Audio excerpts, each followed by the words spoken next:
ओम नमः शिवाय। शिवजी सदा सहाय। ओम नमः शिवाय। गुरुजी सदा सहाय। जय गुरुजी। शुक्राना गुरुजी।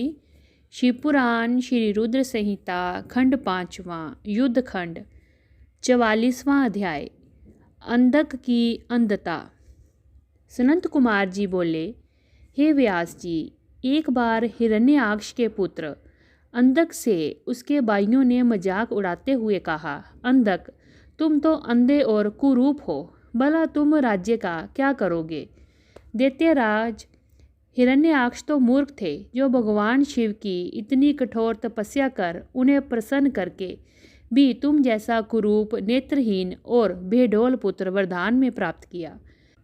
कभी दूसरे से प्राप्त पुत्र का भी पिता की संपत्ति पर अधिकार होता है, इसीलिए इस राज्य के स्वामी हम ही हैं, तुम तो हमारे सेवक हो।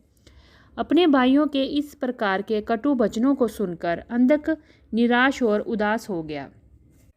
रात के समय जब सब सो रहे थे तो वे अपने राजमहल को छोड़कर निर्जन, सुनसान और भयानक डरावने वन में चला गया। वहाँ उस सुनसान वन में जाकर उसने तपस्या आरंभ कर दी। वह 10,000 वर्षों तक घोर तपस्या करता रहा, परंतु जब कोई परिणाम नहीं निकला तो उसने अपने शरीर को अग्नि में जलाकर होम करना चाहा। ठीक उसी समय स्वयं ब्रह्मा जी वहाँ प्रकट हो गए। ब्रह्मा जी बोले, पुत्र अंधक, मांगो, क्या मांगना चाहते हो। मैं तुम्हारी तपस्या से बहुत प्रसन्न हूँ। तुम अपनी इच्छा के अनुसार वर मांग सकते हो। मैं तुम्हारी मनोकामना अवश्य ही पूरी करूँगा। ये सुनकर अंधक बहुत प्रसन्न हुआ।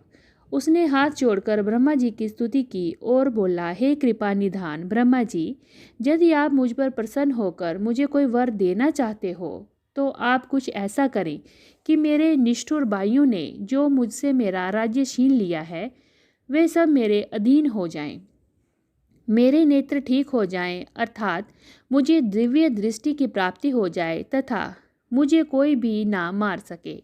वह देवता, गंधर्व, यक्ष, किन्नर, मनुष्य, नारायण अथवा स्वयं भगवान शिव ही क्यों ना हो। अंधक के इन वचनों को सुनकर ब्रह्मा जी बोले, हे अंधक, तुम्हारे द्वारा कही हुई दोनों बातें ही मैं स्वीकार करता हूँ, परंतु इस संसार में कोई भी अजर अमर नहीं है। सभी को एक ना एक दिन काल का ग्रास बनना पड़ता है। मैं सिर्फ तुम्हारी इतनी मदद कर सकता हूँ कि जिस प्रकार की जिससे तुम्हारे हाथ से तुम चाहो अपनी मृत्यु प्राप्त कर सको। तब ब्रह्मा जी के वचन सुनकर अंधक कुछ देर के लिए सोच में डूब गया। फिर बोला, हे प्रभु, तीनों कालों की उत्तम, मध्यम और नीच नारियों में से जो भी नारी सबकी जननी हो, सब में रत्न हो, जो सब मनुष्यों के लिए दुर्लभ तथा शरीर और मन के लिए अगमय हो, उसको सामने पाकर जब मेरे अंदर काम भावना उत्पन्न हो, उसी समय मेरा नाश हो जाए। इस प्रकार का वरदान सुनकर ब्रह्मा जी ने तथास्तु कहा और उससे बोले, दैतेंद्र, तेरे सभी वचन अवश्य ही पूरे होंगे। अब तू जाकर अपना राज्य संभाल। ब्रह्मा जी के वचन सुनकर अंधक बोला, हे भगवान, अब मेरा शरीर इस लायक नहीं रहा है कि मैं युद्ध कर सकूं। अब तो मेरे शरीर में सिर्फ नसें और हड्डियां ही बची हैं। अब मैं कैसे युद्ध कर पाऊंगा और अपनी शत्रु सेना को परास्त कर पाऊंगा। इस प्रकार के वचनों को सुनकर ब्रह्मा जी मुस्कुराए और उन्होंने अंधक के शरीर का स्पर्श किया। उनके स्पर्श करते ही अंधक का शरीर भरा पूरा हो गया। अब वह परम शक्तिशाली योद्धा जान पड़ता था, जिसके सामने अच्छे से अच्छा वीर भी न टिक पाए। इस प्रकार अंधक को मनोवांछित वर देने के बाद ब्रह्मा जी वहां से अंतर्ध्यान हो गए। तत्पश्चात अंधक भी प्रसन्नतापूर्वक अपने नगर की ओर चल दिया। जब अंधक ने अपने राज्य में प्रवेश किया तो वह ये जानकर कि अंधक को ब्रह्मा जी ने वरदान प्राप्त किया है, सारे दानव उसके वश को देखने के लिए उसके दास बनकर रहने लगे। तब अंधक ने विचार किया कि हमें दैत्य साम्राज्य का विस्तार करना चाहिए और अपने घोर शत्रु देवताओं को पराजित करके उनके राज्य का हिस्सा भी अपने अधिकार में स्थापित कर लेना चाहिए। ये सोचकर दैत्यराज अंधक ने अपनी विशाल दैत्य सेना के साथ स्वर्गलोक पर आक्रमण कर दिया और स्वर्ग पर अपना आधिपत्य जमाकर देवराज इंद्र को अपना बंधक बना लिया। तत्पश्चात उसने नागों, सुपर्णों, श्रेष्ठ राक्षसों, गंधर्वों, यक्षों, मनुष्यों, ऊंचे ऊंचे पर्वतों और भयानक वृक्षों और सिंहों को भी युद्ध में परास्त कर अपने अधीन कर लिया। अंधक मंदांग होकर कुमार्गी हो गया। अपने स्वर्ग, भूतल और रसातल की सर्वश्रेष्ठ सुंदरियों को अपनाकर उनके साथ रमणीय विहार किया। दिन पर दिन वह बुराई के दलदल में धंसता जा रहा था। उसने वैदिक धर्म का पूर्णतः त्याग कर दिया था। एक दिन उसके दुर्योधन, वेदस और हस्ती नामक तीनों मंत्री उसके पास आए और बोले, हे दैत्येंद्र, हमने मंदरांचल पर्वत पर एक गुफा में एक मुनि को देखा है जो कि योग ध्यान में मगन आंखें बंद कर कर बैठा है। उस रूपवान मुनि के मस्तक पर अर्धचंद्र कमल में गजेंद्र की खाल बंधी है, सिर पर जटाजूट, गले में खोपड़ियों की माला तथा उसके शरीर पर बड़े भयानक सांप लिपटे हुए हैं। उस मुनि के एक हाथ में त्रिशूल है तो दूसरे में डमरू है।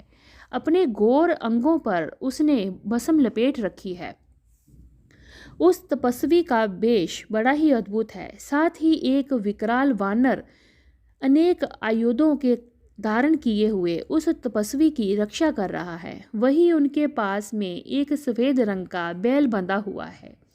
उस तपस्वी के पास ही एक सुंदर रत्ना स्वरूपा नारी बैठी है जो संपूर्ण शुभ लक्षणों से युक्त है। उसका रूप बड़ा मनोहारी है और जो उसको देखे मन मोह लेता है। उसके सुंदर मूंगे जैसे मोती, मणियों और सोने के रत्न जड़त आभूषणों को धारण किए हुए वह इतनी रूपवती है कि उसे एक बार देख लेता है उसकी आंखों का होना सफल हो जाता है।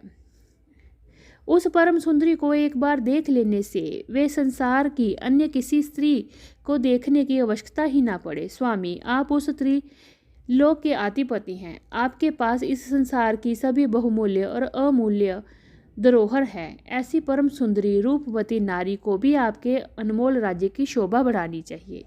अतः आप हमारे साथ चलें और उस सुंदरी को यहाँ ले आए।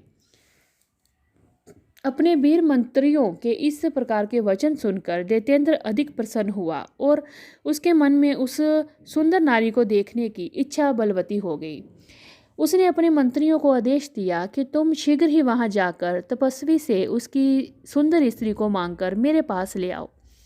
अपने स्वामी दैत्यराज अंधक की आज्ञा पाकर वह तीनों मंत्री पुनः उसी स्थान पर गए और भगवान शिव से बोले, हे महातपस्वी ब्राह्मण, हमारे स्वामी दैत्यराज अंधक आपकी भार्या की सुंदरता के विषय में जानकर उन पर मोहित हो गए हैं और उन्हें अपनी पटरानी बनाना चाहते हैं।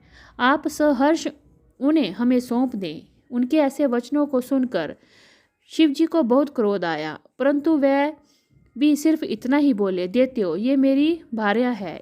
वे स्वयं शक्ति संपन्न और सिद्धि रूपा हैं।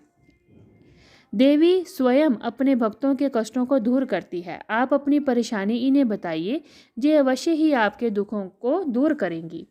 भगवान शिव के ये वचन सुनकर क्रोधित और मंदांत दैत्य और कुछ ना बोले और वहां से वापस आ गए।